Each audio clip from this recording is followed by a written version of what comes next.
Pulso económico del lunes, que como es tradicional vamos a arrancar echando la vista atrás a ver qué tal le ha ido al IBEX 35.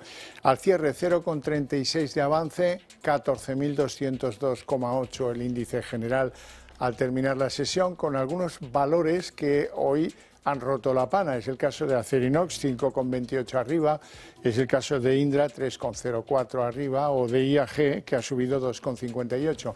Y en el lado del rojo, donde preponderan las manos vendedoras, la que peor, Merlin Properties, tampoco es grave, 1,10 de caídas, Robi se deja 1,01 y Acciona Energía se deja 0,93. Y a continuación les voy a adelantar a modo de titulares los asuntos que yo creo que más les van a interesar de nuestra tertulia de análisis económico, la que mantenemos cada tarde aquí con los mejores expertos para que a ustedes no se les escape un detalle. Y en nuestra tertulia de análisis económico hoy veremos qué pasa con los aranceles. El precio de que la justicia pare definitivamente, o quién sabe cómo, los aranceles de Trump. Pues en primer lugar, las empresas han empezado a parar proyectos y ojo que no estamos más que en una tregua. Hoy lo ha señalado así, luego se lo explicaremos, el ministro Carlos Cuerpo.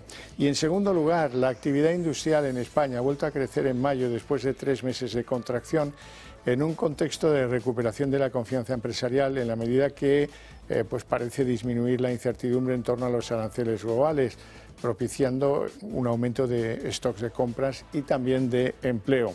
Veremos si esto dura. Les presento ya a nuestros invitados en Pulso Económico esta tarde. Don Juan Iranzo, catedrático de Economía Aplicada y director de Armadata. Muy buenas tardes. Buenas tardes, encantado de estar una tarde más y además bastante perplejo con algunas propuestas de política económica que hacen algunos partidos. Para mejorar el alquiler, resulta que proponen que si te compras una casa no lo puedes alquilar en 4 años. Es la propuesta más abracalabrante que he conocido. Cafre, sí, y muchas, sí. ¿eh? Don Joaquín Robles, analista financiero en BIC, en el Banco BIC. Muy buenas tardes. ¿Qué tal? Muy buenas tardes. ¿Todo bien? Todo bien, gracias. Me alegra. Vamos con el IBEX. Las dudas por los vaivenes arancelarios hacen que estamos con mucha volatilidad y que, en fin, que la sesión de hoy no haya sido trascendente, subidas de un 0,36 que son muy poca cosa. Sí, efectivamente, quizás condicionados por la sesión de Wall Street. Hay que recordar que el IBEX 35 en el acumulado del año sube más de un 20%, un 23% para ser exacto, y que está en máximos, ¿no?, desde el año 2007. Lo que hemos tenido hoy ha sido débiles datos de manufactura, sobre todo en Estados Unidos y en Alemania, que están en esa zona de contracción por debajo de esa barrera de los 50 puntos. Aquí en España ha sorprendido, ¿no?, por volver a expansión después de 3 meses. Luego también tener en cuenta esas tensiones comerciales, que sigue un poco el tira y afloja entre el Tribunal de Comercio de los Estados Unidos, si esos aranceles van a tener vigencia, si no, y luego las tensiones geopolíticas. Parece que se reanudan las negociaciones entre Ucrania y Rusia, pero bueno, ya vimos ayer un nuevo ataque. Así que seguimos en este entorno de incertidumbre, pero bueno, aún así las bolsas o en máximos históricos o muy cerquita de máximos históricos. Pues en primer lugar no se ha cumplido el dicho de que vende en mayo y cierra el año, y no se produce esa circunstancia, y de hecho se está comprobando que se sigue comprando algo menos que en el pasado, pero evidentemente es sorprendente y es muy positivo que siga subiendo el IBEX, por varias razones. En primer lugar, porque luego comentaremos, muy probablemente se está apostando también por nuevas reducciones de tipos de interés, y eso lógicamente favorece a la renta variable. En segundo lugar, hay que tener presente que en general los resultados empresariales son bastante buenos, y eso es lo que estamos comprando en bolsa, las empresas y sus resultados. Y luego, por otro lado, hay que tener presente que hay un exceso de liquidez todavía en el sistema muy importante y que algo se ha quietado el mercado de bonos. Por tanto, yo creo que la conjunción de esas situaciones hace que estemos en una calma chicha que no tira ni para arriba ni para abajo. ¿Por qué? Porque evidentemente yo en este momento sería incapaz de decirle qué ocurre con los aranceles en Norteamérica. Ahí vamos. Vamos con los aranceles, que ya parece el culebrón del año, ¿no? ¿Qué coste tiene que esto se enzarce judicialmente en una batalla entre tribunales? Pues que las empresas en Estados Unidos han empezado a parar proyectos, y aquí en España hoy el ministro Cuerpo decía: cuidado que la amenaza de un 50% de aranceles podría ser una barbaridad, y recuerden que ese fue el punto en el que nos quedamos, 50% para la Unión Europea. Escuchemos a Cuerpo. Primero, porque supone un efecto negativo adicional tanto para productores como consumidores. En segundo lugar, aumenta la incertidumbre en una situación ya de por sí altamente volátil en materia de fragmentación de comercio internacional. Y en tercer lugar, porque socava las negociaciones. Estamos en un proceso de negociación con las autoridades estadounidenses, ahora mismo desde la Unión Europea, y somos conscientes de que la situación actual, pese a que estamos negociando, supone que ya hay un 25% de arancel que se está aplicando al acero y al aluminio de nuestros productores. Juan Iranzo. Bueno, en primer lugar, y lo hemos dicho en muchas ocasiones en este programa, yo no entiendo ni mucho menos los aranceles, porque evidentemente generan graves conflictos a nivel internacional, pero básicamente perjudican al proteccionista, en este caso a Estados Unidos. Por tanto, que esto sea precisamente el arma fundamental para que resucite Estados Unidos, para conseguir ese éxito de la economía norteamericana en el futuro, yo no lo entiendo. En segundo lugar, se pone claramente de manifiesto que estamos hablando de medidas absolutamente discrecionales, sin ningún sustento científico, económico, etcétera, porque cada día se le ocurre un arancel, etcétera, y por tanto no es nada riguroso. En tercer lugar, yo no sé si lo que se pretende es crear un exceso de volatilidad y aprovechar la volatilidad de las operaciones con una información privilegiada, porque si no, no tiene ningún sentido casi nada de lo que está sucediendo. Y por último, hay que tener presente que evidentemente eso ya está generando, en primer lugar, una enorme incertidumbre ya desde hace tiempo, y en segundo lugar, un riesgo regulatorio, que son precisamente los dos enemigos fundamentales para la inversión productiva y sobre todo la inversión a medio y largo plazo. De tal manera que está haciendo un flaco favor no solo al resto del mundo, sino sobre todo a Estados Unidos. Hay que tener en cuenta que una empresa, si invierte en Estados Unidos, necesita saber a cuánto le van a costar sus inputs, qué margen de precios va a tener, etcétera. Y en este momento lo único que sabe es que depende de algunas decisiones discrecionales del presidente de Estados Unidos. Okay.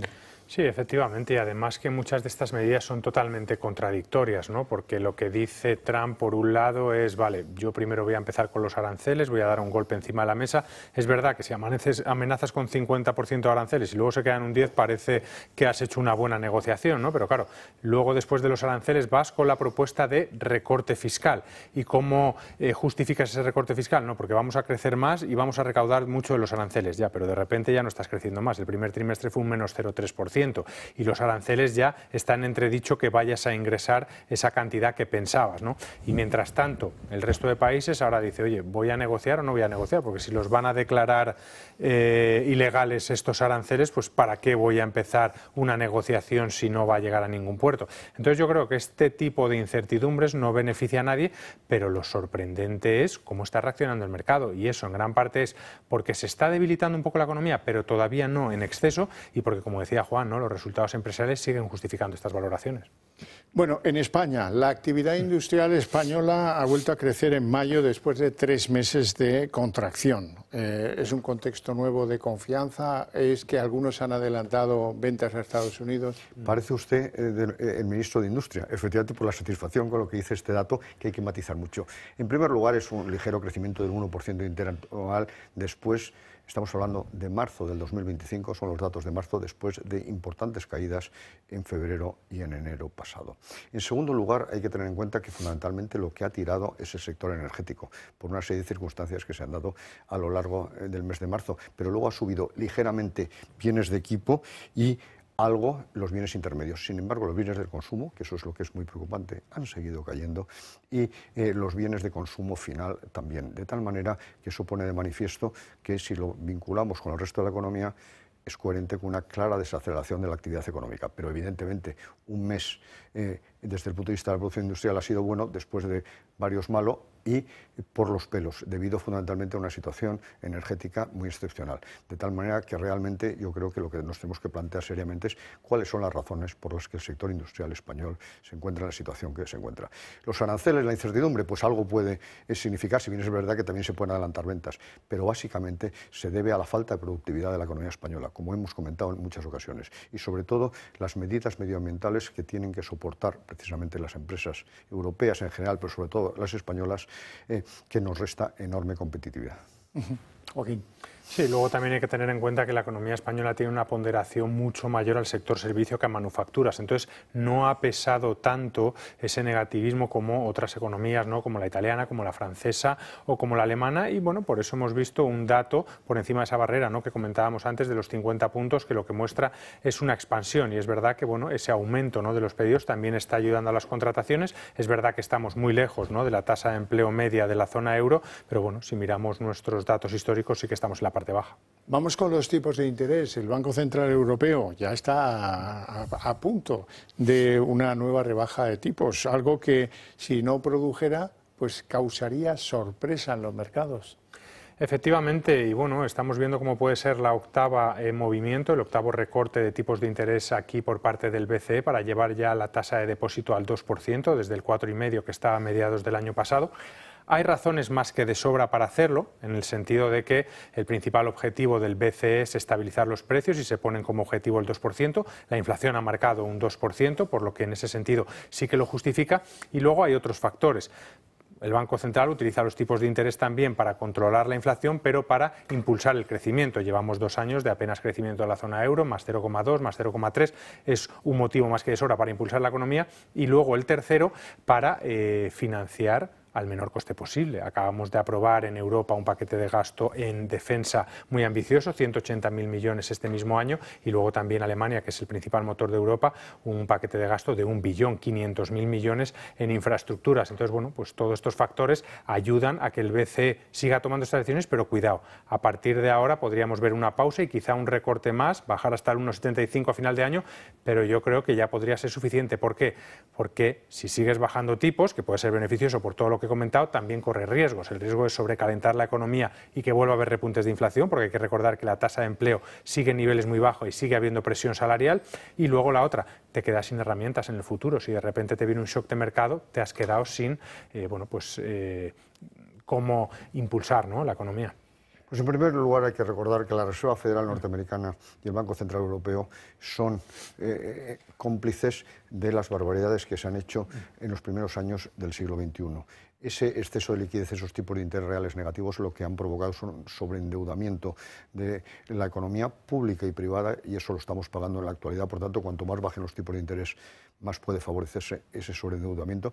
Y en segundo lugar, un asunto fundamental. Hay una cierta complicidad con los políticos, porque precisamente la política monetaria expansiva, que es la que se está empezando a aplicar, lo que le evita al político es llevar a cabo, realizar reformas estructurales profundas que le pueden generar coste. De tal manera que es una inyección de liquidez a corto plazo, una alegría, un dopaje, o como lo queramos denominar, que hay que tener mucho cuidado. De tal manera que eso lo tiene muy claro la Reserva Federal norteamericana. Y por eso la Reserva Federal norteamericana mantiene los tipos por encima del 4%, a pesar de la fuerte desaceleración de la actividad económica en ese país, que cayó en el primer trimestre en términos intertrimestrales y bajó al 2% en términos interanuales. Y luego, por otro lado, hay que tener en cuenta que sí, va a bajar con el argumento de que efectivamente la inflación probablemente en mayo esté por debajo del 2%, el IPC en abril está en el 2,2% y no puedo utilizar ese argumento porque no entra en sus objetivos, pero evidentemente porque la actividad económica en Europa no termina de repuntar.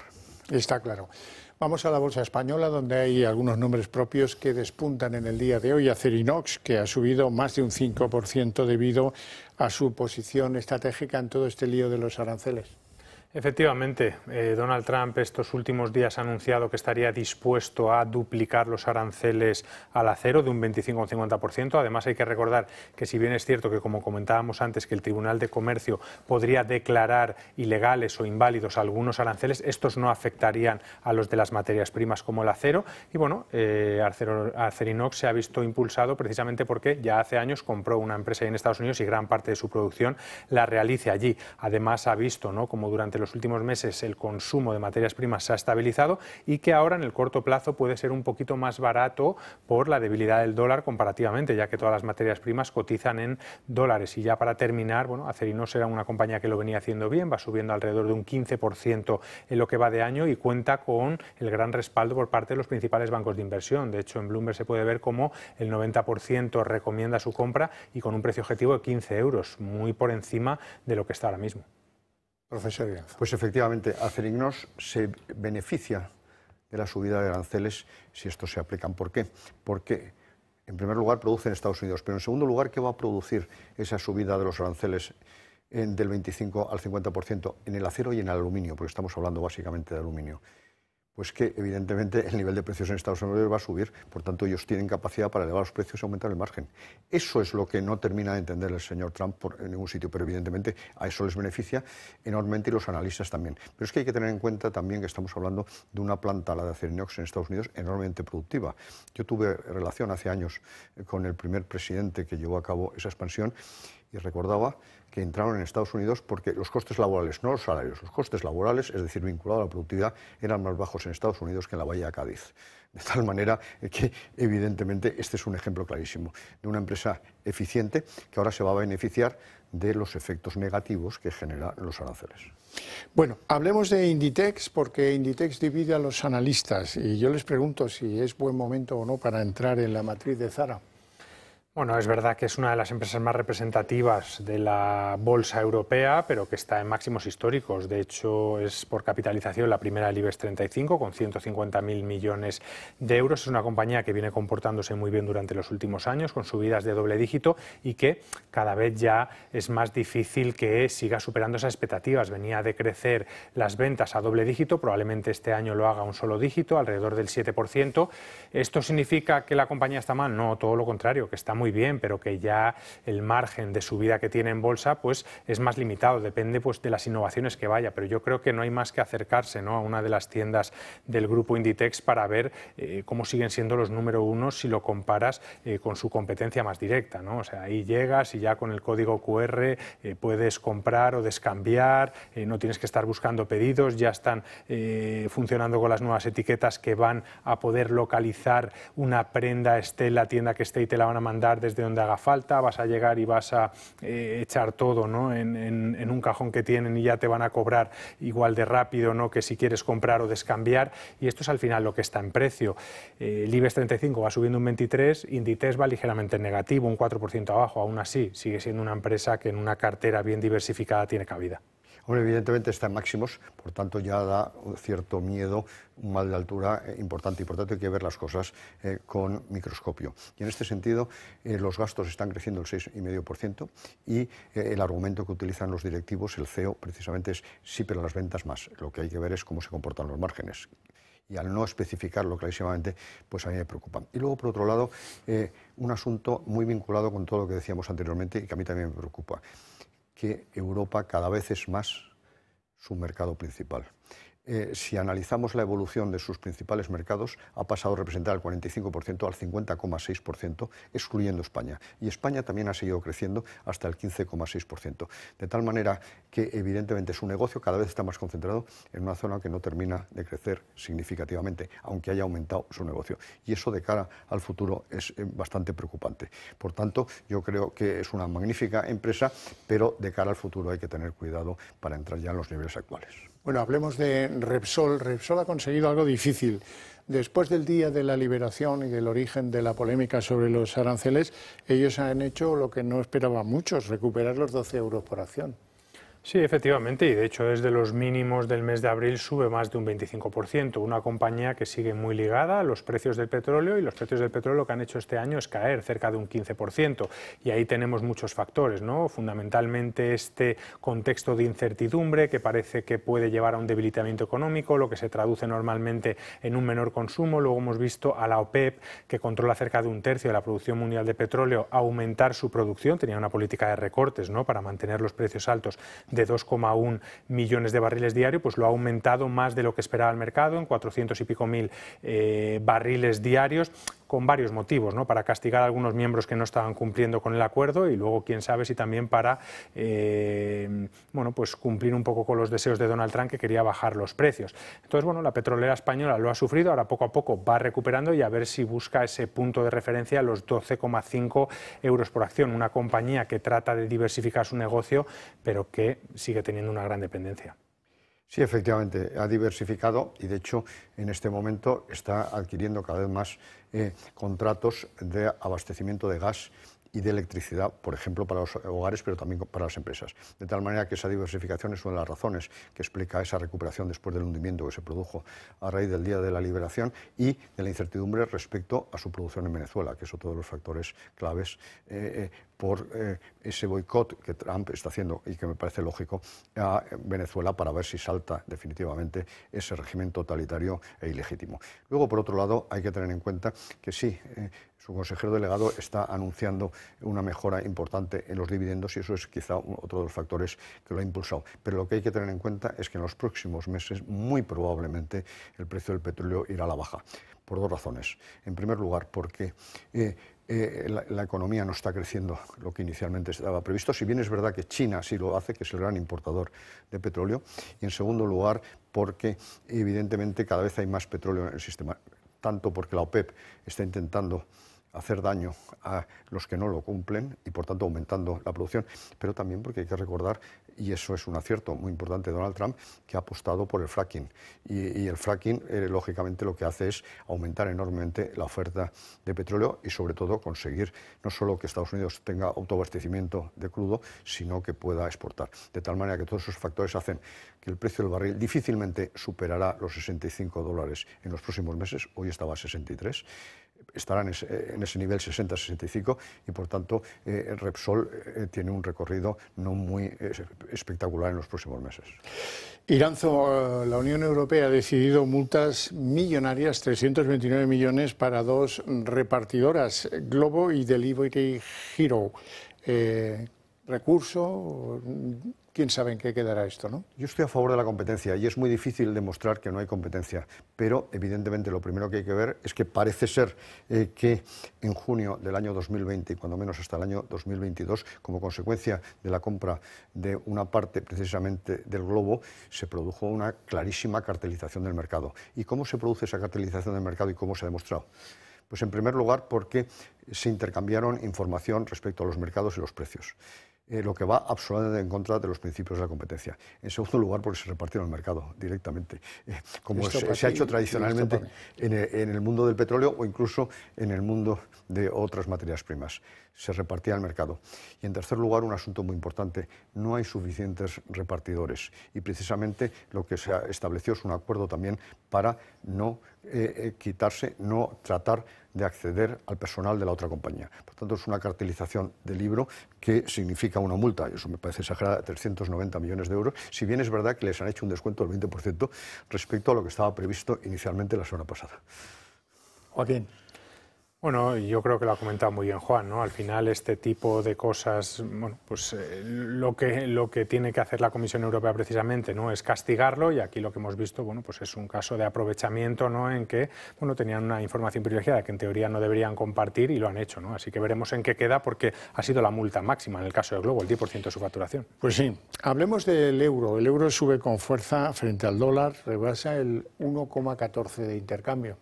Efectivamente, y si habláramos de esto a principio de año, cuando el miedo era precisamente el contrario, ¿no? Que se fuera a la paridad por la diferencia de tipos de interés, una Reserva Federal con los tipos al 4,5, un BCE que no paraba de bajarlos, y luego tenías la fortaleza, ¿no? De la economía norteamericana y cómo ha cambiado, ¿no? La economía norteamericana en el primer trimestre cayendo un 0,3% y luego, bueno, pues con todas las dudas que ha sembrado Donald Trump en cuanto a criticar a la Reserva Federal, rebaja de la calificación crediticia y ahora todo el aumento de gasto público. Y además estoy convencido que el señor Trump está satisfecho porque no quiere un dólar fuerte, es otra medida claramente proteccionista y precisamente muy posiblemente también la Reserva Federal está haciendo alguna labor en ese sentido vendiendo dólares, pero en cualquier caso la incertidumbre existente en Estados Unidos hace que en este momento en lugar de ir capitales a Estados Unidos estén saliendo algunos. Pues sí, en fin, no tenemos tiempo para más, lo vamos a dejar aquí con mi agradecimiento a estos dos caballeros por sus opiniones y por su presencia en el programa. Y a ustedes, ¿qué les voy a decir? Pues agradecerles mucho que lo sigan desde sus hogares, pero para ustedes hay premio porque a la vuelta de publicidad arrancamos la redacción abierta.